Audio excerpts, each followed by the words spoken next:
Hello everyone. इस video में हम कंटिन्यू करेंगे चैप्टर 1 सेट्स क्लास 11th। जैसा आपने पिछली वीडियोस में देखा था कि हमने इस चैप्टर के सेट्स के बारे में पढ़ा और उसके टाइप्स के बारे में पढ़ा। अब इसको आगे कंटिन्यू करते हुए हम इसके और टॉपिक्स को कवर करेंगे। हमारा नेक्स्ट टॉपिक है इंटरवल्स एज सबसेट्स। इसका क्या मतलब है कि सबसेट जब यूज होते हैं या कोई भी सेट यूज होता है तो उसमें इंटरवल्स आते हैं। इंटरवल्स का मतलब एक रेंज आती है नंबर्स की। तो ये अलग अलग तरह के इंटरवल्स होते हैं। इसमें सबसे पहला इंटरवल है आप क्लोज इंटरवल। क्लोज इंटरवल को डिनोट किया जाता है स्क्वायर ब्रैकेट ए कॉमा बी स्क्वायर ब्रैकेट। ये जो ब्रैकेट्स हैं यहाँ पे, इन ब्रैकेट्स का क्या मतलब है? इन ब्रैकेट्स का मतलब है कि ए और बी इसमें इंक्लूड हैं। इन स्क्वायर ब्रैकेट्स का मीनिंग है, इन स्क्वायर ब्रैकेट्स का क्या मतलब है कि ये दोनों ए और बी इसमें इंक्लूड हैं। आपको एग्जाम्पल से हम क्लियर और करते हैं। जैसे सपोज कीजिए आपको दे रखा है कि कोई भी एक नंबर है x जो 2 से 5 तक है और जिसमें 2 इंक्लूड है। क्योंकि 2 इंक्लूड होने का क्या मतलब है, यहाँ पे इक्वल टू का साइन लगा हुआ है, इसका मतलब x 2 से शुरू होके 5 तक जा रहा है।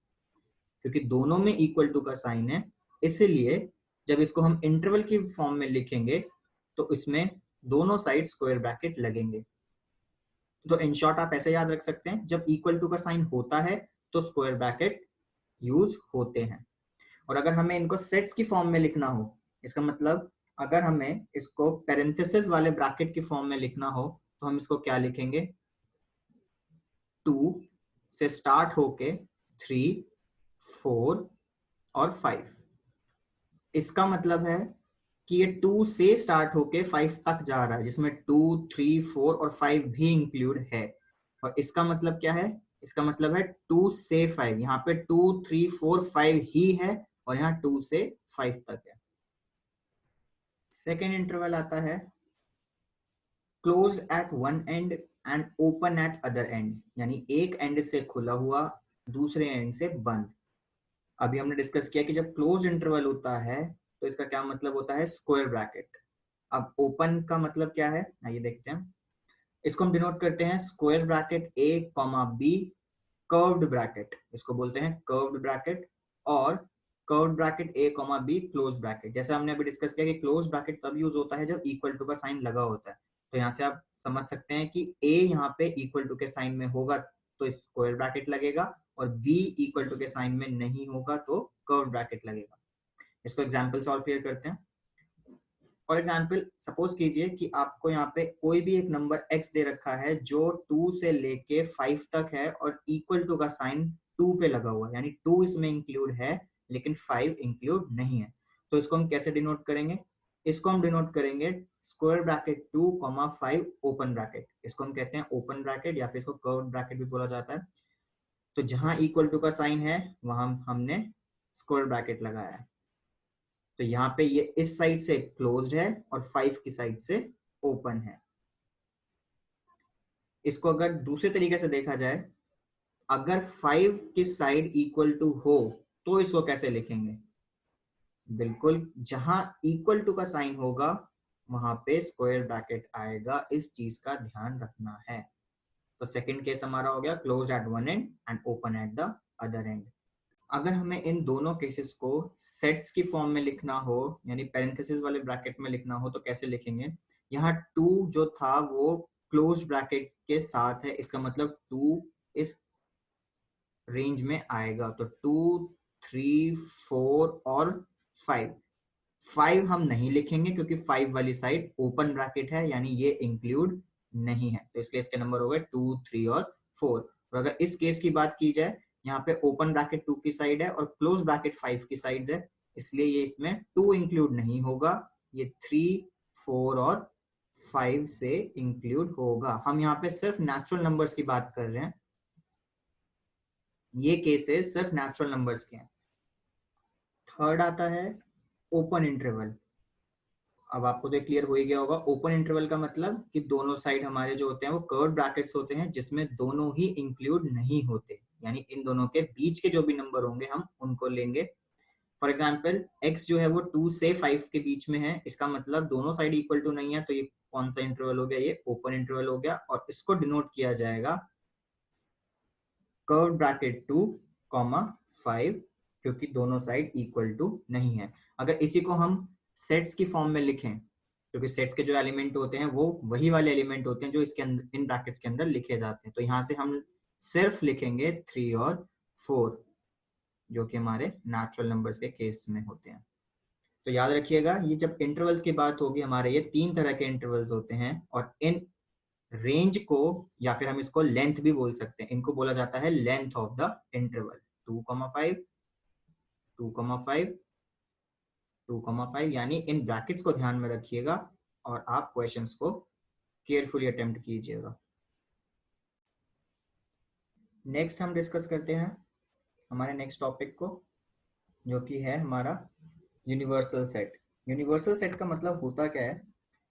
यूनिवर्सल सेट एक कोई ऐसा फिक्स सेट नहीं होता, कहीं इसके नाम से थोड़ा सा कंफ्यूजन हो जाती है बच्चों को कि यूनिवर्सल सेट मतलब कि एक फिक्स सेट है जो हमारा हमेशा एक ही सेट रहेगा, ऐसा नहीं होता। ये एक बेसिक सेट होता है। जैसे अगर आप सपोज कीजिए कि एक सेट है जिसमें सारे नेचुरल नंबर्स आते हैं, कोई भी एक सेट है, मैं उसको एक ए सेट मान लेता हूँ, इसके अंदर सारे नेचुरल नंबर मतलब 1, 2, 3, 4, 5 एंड सो ऑन, क्योंकि ये एक इनफाइनाइट सेट है, इसलिए हम यहाँ पे डॉट डॉट लगाएंगे क्योंकि कभी खत्म नहीं हो सकता।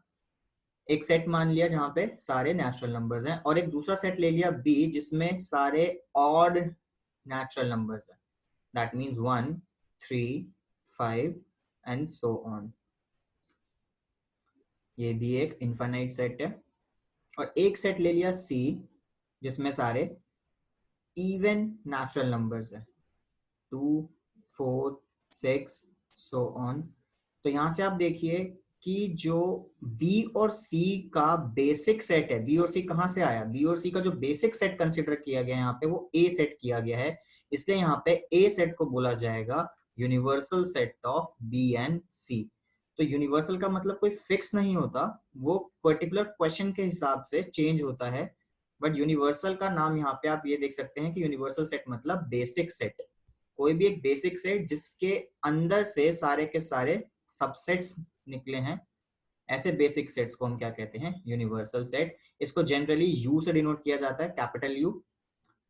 तो यहाँ पे हमने इसको ए से लिया है, बट जनरली इसको कैपिटल यू से डिनोट किया जाता है। आपको ये और क्लियर होगा हमारे नेक्स्ट टॉपिक से। हमारा नेक्स्ट टॉपिक है वेन डायग्राम। ये वेन डायग्राम होता क्या है? वेन डायग्राम एक पिक्टोरियल रिप्रेजेंटेशन होती है, किसी भी सेट्स को पिक्चर के थ्रू अगर हम रिप्रेजेंट करें तो उसको वेन डायग्राम बोलते हैं। जैसे आपने बचपन में पिक्टोरियल डायग्राम्स पढ़े हैं, बार ग्राफ्स पढ़े हैं, पिक्चर्स के थ्रू रिप्रेजेंटेशन करते हैं हम बार ग्राफ में डेटा को, तो ऐसे ही जब सेट्स को पिक्चर के थ्रू रिप्रेजेंट किया जाता है तो उसको हम वेन डायग्राम्स बोलते हैं। इसको हम एक एग्जाम्पल लेके समझाते हैं, ज्यादा क्लियर हो जाएगा आप लोगों को।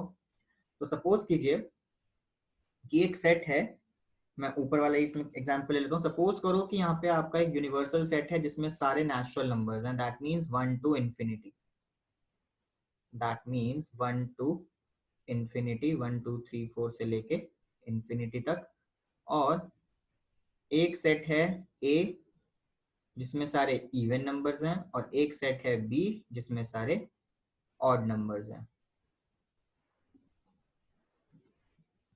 अब इस सिचुएशन को अगर मुझे पिक्चर के थ्रू रिप्रेजेंट करना हो तो हम इसको कैसे करेंगे? हम एक पहले स्क्वायर बनाएंगे। स्क्वायर का मतलब है कि ये एक हमारी बाउंड्री हो गई जिसके अंदर सारे सेट्स इन्वॉल्व होंगे, तो इसको हम डिनोट करते हैं यूनिवर्सल से। ये हो गया हमारा यूनिवर्सल सेट, ये पूरा बॉक्स हो गया हमारा यूनिवर्सल, यानी जो भी नंबर है, जो भी नेचुरल नंबर है वो इसी बॉक्स के अंदर है। अब इसके अंदर दो सेट्स और हैं जो इस यूनिवर्सल के ही सबसेट हैं। एक कंसीडर कर लेते हैं हम ए, उसको हम रिप्रेजेंट करेंगे सर्कल से। ये हो गया मेरा एक ए सेट, और दूसरा हो गया बी सेट, ये हो गया बी सेट। अब इस ए और बी के अंदर कुछ भी कॉमन नहीं है। अगर आप ध्यान से देखें, ए और बी में ऐसा कोई भी नंबर नहीं है जो कॉमन हो। इसलिए ये दोनों आपस में इंटरसेक्ट नहीं करेंगे। यहाँ इसको हम लिख देंगे यहाँ पे यूनिवर्सल, क्योंकि ये हो गया U, इसके अंदर सारे नंबर आएंगे 1 से लेके इन्फिनिटी। और यहाँ हो गया एक सेट A, इसको हमने A सेट लिखा। इसके अंदर कौन कौन से नंबर आ रहे हैं? 2, 4, 6, 8, सारे even numbers and so on 10। और ये हो गया सेट B, जिसके अंदर सारे क्या आ रहे हैं? ऑड नंबर्स आ रहे हैं, 1, 3, 5, 7, 11। ये इनफाइनाइट है तो हम सारे नंबर तो लिख नहीं सकते, यहाँ पे हम कुछ एग्जांपल्स के लिए लिख देते हैं। तो ये पूरा एक पिक्चर के थ्रू हमने इन सिचुएशन को रिप्रेजेंट कर दिया, इसलिए इसे कहा जाता है वेन डायग्राम्स। इसके और केसेस हम डिस्कस करते हैं। सपोज कीजिए आपको एक यूनिवर्सल सेट दे रखा है जिसमें सारे नेचुरल नंबर्स हमने कंसिडर किए हैं 1 से लेकर इंफिनिटी तक, और इसी का ही एक सबसेट है जिसमें मल्टीपल ऑफ 2 हैं, और एक और सबसेट है जिसमें मल्टीपल ऑफ 3 हैं। अब अगर इसको हम वेन डायग्राम के थ्रू एक्सप्लेन करें, यानी पिक्चर के रिप्रेजेंटेशन के थ्रू एक्सप्लेन करें, तो ये एक स्क्वायर बॉक्स, एक रेक्टेंगल बॉक्स बना लिया हमने, जिसको हम नाम देंगे यूनिवर्सल सेट। एक इसके अंदर सेट है, ये 2 सर्कल्स जो हैं यहाँ पे, 2 सर्कल्स इन सबसेट्स को रिप्रेजेंट कर रहे हैं, क्योंकि इस यूनिवर्सल सेट के अंदर ये दोनों सेट लाए करते हैं। तो ये हो गए सबसेट्स, ये पूरा हो गया यूनिवर्सल सेट, ये हो गया सेट ए, ये हो गया सेट बी। अब इस सेट ए के अंदर जो कि पूरा सर्कल रिप्रेजेंट कर रहा है, इसके अंदर हम कुछ नंबर्स लिख लेंगे जो हमारे हैं मल्टीपल्स ऑफ 2। आप देखिए ये वाला पार्ट इस सेट ए के अंदर है, और ऐसे ही सेट बी के अंदर भी कुछ नंबर्स लिखेंगे हम। अब अगर यहाँ से ध्यान से देखें तो इस सेट ए में 2, 4, 10, 14, 6, 12, 18 ये सारे के सारे नंबर जो कि 2 के मल्टीपल हैं, और इस सेट बी में सारे वो नंबर है जो 3 के मल्टीपल है। अब ये वाला पार्ट जो ए और बी दोनों का कॉमन पार्ट है, इसके अंदर आप देखें कौन कौन से नंबर आ रहे हैं, 6, 12 और 18। ये हमने यहाँ पे क्यों लिखे हैं? क्योंकि कुछ नंबर इस सेट ए के भी हैं और इस सेट बी के भी हैं, तो इन दोनों में जो कॉमन पार्ट होता है उसको हम कहते हैं इंटरसेक्शन। इस कॉमन पार्ट का नाम होता है इंटरसेक्शन। अगर सपोज कीजिए हम इसको लिख रहे हैं ए इंटरसेक्शन बी, जिसको आप यहाँ पे देख सकते हैं हमने इसको उल्टे यू से डिनोट किया है। इसका सिंबल होता है उल्टा यू, इसको डिनोट किया जाता है। इसको रीड करेंगे हम A intersection B. A intersection B में हमारे कौन से आए हैं? जो कॉमन नंबर्स है। कॉमन नंबर्स कौन कौन से थे? ऐसे नंबर जो इवन भी हो यानी 2 के मल्टीपल हो, और ऐसे नंबर जो 3 के भी मल्टीपल हो यानी 6, 12, 18। ये हो गए हमारे 2 और 3 दोनों के मल्टीपल, इसलिए इनको हमने लिखा है A intersection B. I repeat, intersection का मतलब होता है कॉमन पार्ट। ऐसे ही एक और टर्म आती है जिसको हम बोलते हैं यूनियन। यूनियन को कैसे लिखा जाता है? A union B. इसको रीड करते हैं ए यूनियन बी, और इसका सिंबल होता है यू। ये यू जैसा लगता है बट एक यू नहीं है, इसको थोड़ा सा यू की शेप में लिखा जाता है। तो इसको हम रीड करते हैं A union B. A union B is 2, 3, 4, 6, 8, 9, 10। अब इन नंबर को अगर ध्यान से देखा जाए, हमारे यूनिवर्सल सेट में 1 था, लेकिन इस यूनियन में 1 नहीं है।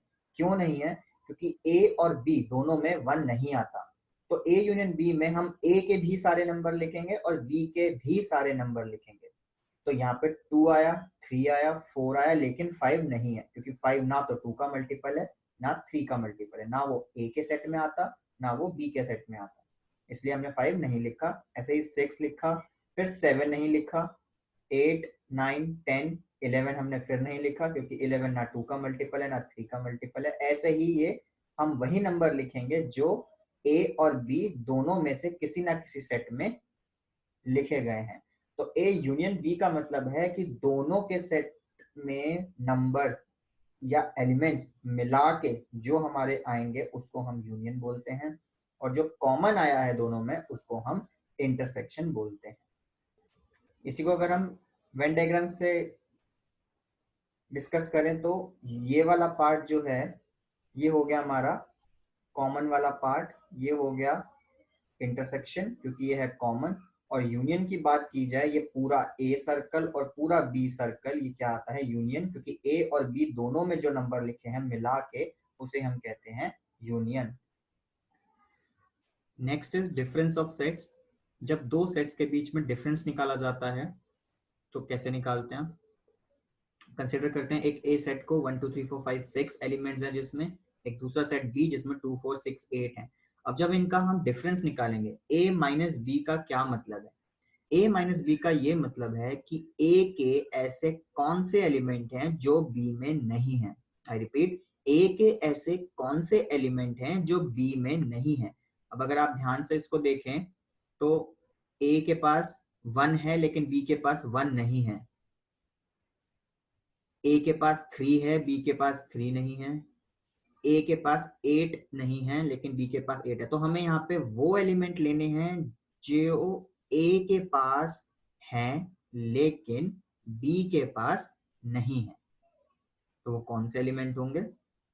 वो होंगे हमारे 1, 3 और 5, क्योंकि 1 जो है वो a के पास है, 3 जो है वो a के पास है और 5 जो है वो a के पास है। अब ध्यान से देखिए, 8 जो है हमने यहाँ क्यों नहीं लिखा, क्योंकि हम यहाँ पे देख रहे हैं, हम यहाँ इसको प्रायोरिटी देते हैं, जो पहले लिखा होता है हम इसको प्रायोरिटी देते हैं। तो a के वो एलिमेंट लिखने हैं जो b में नहीं है। जो b माइनस a होगा वो क्या होगा? वो 8 होगा, क्योंकि ऐसे एलिमेंट जो b के पास हैं लेकिन a के पास नहीं है, वो एलिमेंट हमें क्या बताएंगे? b माइनस a बताएंगे। इसी को अगर हम वेन डायग्राम से देखें, आइए इसको वेन डायग्राम समझने की कोशिश करते हैं। तो वेन डायग्राम के लिए हमें पहले एक सेट लेना पड़ेगा A, एक दूसरा सेट लेना पड़ेगा B,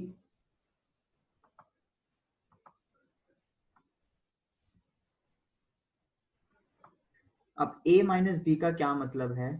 अगर हम लिखना चाहते हैं A माइनस बी, तो A माइनस बी में क्या आएगा? वो वाले एलिमेंट जो A के पास है। ये पूरा का पूरा पास सर्कल हो गया यहाँ पे A, ये वाला सर्कल हो गया B। तो इस A में वो वाला जो B का पार्ट नहीं है वो हमारा होगा ये जो रेड से शेड किया है, यानी ये वाला पार्ट कहलाएगा A माइनस बी। A के वो एलिमेंट जो B का पार्ट नहीं है। और ऐसे ही अगर हम B माइनस ए की बात करें तो B माइनस ए ये वाला पार्ट कहलाएगा जो येलो से शेडेड है। तो कोई भी क्वेश्चन को वेन डायग्राम से हम रिप्रेजेंट कर सकते हैं। ये वाला पार्ट क्या आ गया? येलो वाला B माइनस ए, ये हो गया B माइनस ए और ये हो गया A माइनस बी। तो डिफरेंस ऑफ सेट्स में जो पहले लिखा है उसकी प्रायोरिटी हमेशा रहती है, उसको ध्यान से देखना कि पहला यहाँ पे क्या लिखा है। तो यहाँ से हमने एक और चीज देखी कि a माइनस बी जो है वो b माइनस ए के इक्वल नहीं होता। a minus B minus A के इक्वल नहीं हो सकता। नेक्स्ट टॉपिक आता है complement of a set. Complement of a set का मतलब क्या है? एग्जाम्पल के थ्रू समझते हैं। कंसिडर करते हैं एक यूनिवर्सल सेट जिसमें कुछ अल्फाबेट्स हैं ए ई आई ओ यू, और एक सेट ए कंसिडर किया गया है जिसमें अल्फाबेट्स हैं ए और आई। तो अगर मुझे कॉम्प्लीमेंट निकालना हो, कॉम्प्लीमेंट किसका निकालेंगे? किसी पर्टिकुलर सेट का ही निकालेंगे। तो किसी के सेट का कॉम्प्लीमेंट निकालना होता है तो उसको हम डिनोट करते हैं ए डैश से। जो ऊपर ए के ऊपर एक निशान लगा हुआ है इसको रीड करते हैं ए डैश। तो ए डैश या ए कॉम्प्लीमेंट बोला जाता है इसको। तो ए कॉम्प्लीमेंट होता क्या है? किसी भी सेट का कॉम्प्लीमेंट निकालने का मतलब है कि उस सेट को यूनिवर्सल सेट में से हम माइनस कर रहे हैं। यानी ये डिफरेंस तो होता है लेकिन किसका? जिस सेट का कॉम्प्लीमेंट निकालना है उसको यूनिवर्सल में से सब्ट्रैक्ट किया जाता है। तो अगर इन्हें हम सब्ट्रैक्ट करें, यानी यूनिवर्सल सेट के ऐसे एलिमेंट जो ए में नहीं है, तो इनको अगर ऑब्जर्व किया जाए तो हमारे पास एलिमेंट्स आते हैं ई, ओ और यू। ई ए के पास नहीं है, ओ नहीं है, यू नहीं है, तो इसलिए यू माइनस ए कहा जाएगा। इसी को अगर हम वेन डायग्राम के थ्रू समझें तो पहले तो हम एक यूनिवर्सल सेट बना लेंगे जो कि रेक्टेंगल से डिनोट किया जाता है। यहाँ लिख दिया हमने यू। एक सेट जो ए सेट है उसको सर्कल से रिप्रेजेंट कर दिया। अब ए का वो वाला बचा हुआ पार्ट जो यू में है लेकिन ए में नहीं है, तो u माइनस ए को कैसे रिप्रेजेंट किया जाएगा? वो हम रिप्रेजेंट करेंगे हमारे शेडेड पोर्शन से। अगर हम इस पूरे पार्ट को शेड कर दे, यानी u का वो वाला पार्ट जो a के अंदर नहीं आता, ये कहलाएगा u माइनस ए या फिर a कॉम्प्लीमेंट। ए कॉम्प्लीमेंट क्यों बोल रहे हैं हम? क्योंकि हम इसको डिफरेंस ले रहे हैं यूनिवर्सल में से। ये जो शेडेड पोर्शन है ये क्या कहलाएगा? A complement, which is also known as U minus A, यानी यूनिवर्सल माइनस ए। तो इन टॉपिक्स को आप अच्छे से रिवाइज कीजिए। आप इसके आगे के एनसीईआरटी के क्वेश्चंस कर सकते हैं, जो कि आपकी एक्सरसाइज 1.4 में आपको काफी सारे क्वेश्चन मिल जाएंगे। 1.5 में भी आपको काफी सारे क्वेश्चंस मिल जाएंगे। आप इन क्वेश्चंस की प्रैक्टिस कीजिए। कोई भी डाउट हो तो आप हमारे कमेंट सेक्शन में पूछ सकते हैं। Thank you so much.